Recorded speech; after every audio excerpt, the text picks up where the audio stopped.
প্রতীক্ষার অবসান, বঙ্গের মাটিতে ফুটলো পদ্মফুল, ক্ষমতা এলো বিজেপি, ভোটের রায়ে বদলে গেল রাজ্যের রাজনৈতিক সমীকরণ। ফল ঘোষণার পর থেকেই বিভিন্ন প্রান্তে শুরু হয়েছে বিজয় উল্লাস।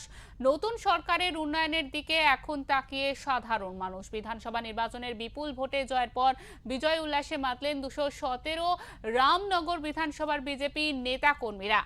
রামনগর বিধানসভার 3 নম্বর মণ্ডল বিজেপির উদ্যোগে দেপাল বাজারে একটি বিজয় উল্লাসের আয়োজন করা হয়। এদিন রামনগর থানার গিরি মোড় থেকে দেপাল হাট পর্যন্ত এক বর্ণাঢ্য বিজয় উৎসব ও শোভাযাত্রার আয়োজন করা হয়। গেরুয়া আবির মেখে পথ চলতি মানুষজনকে মিষ্টিমুখ করান বিজেপি কর্মীরা।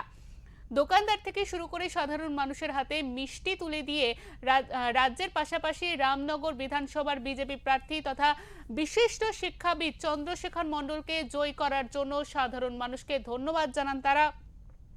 এদিন এই শোভাযাত্রায় উপস্থিত ছিলেন রামনগর 2 নম্বর ব্লকের বিরোধী দলনেতা মাধবেন্দ্র সাউ, মণিশঙ্কর সাউ, অশোক প্রধান, রবীন্দ্র কুমার সহ অন্যান্যরা।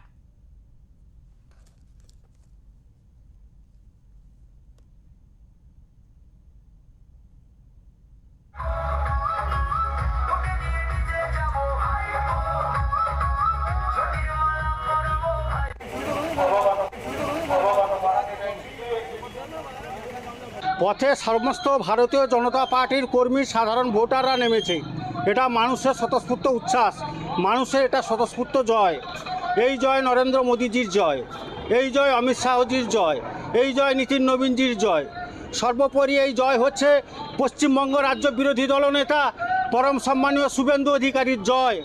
এই জয় হচ্ছে বিশিষ্ট গবেষক ডক্টর চন্দ্রশেখর মণ্ডলের জয়। রামনগরের জয়, সারা পশ্চিমবঙ্গে বিজেপির যে জয়, এই জয় সত্যের জয়, মানবতার জয়। অধর্মের পরাজয় হয়েছে, ধর্মের জয় জয়কার হয়েছে। সনাতনী পরম্পরায় যে সনাতন ধর্ম যে বেঁচে আছে, এখনো মরে যায়নি। এই যে পরম্পরা, মানুষ আজকে সবাই এক জায়গায় এসেছে, এই সত্য মানবতার জয়, অধর্মের বিনাশ ঘটেছে। শ্যামাপ্রসাদের মাটিতে প্রথমবার পদ্ম ফুটলো, কি বলবেন? এই পদ্ম অনেক আগে ফুটে যেত, আজকে মানুষ যেভাবে জেগে উঠেছে, এই জয় পশ্চিমবঙ্গে আপামর জনসাধারণের জয়। জয় শ্রীরাম।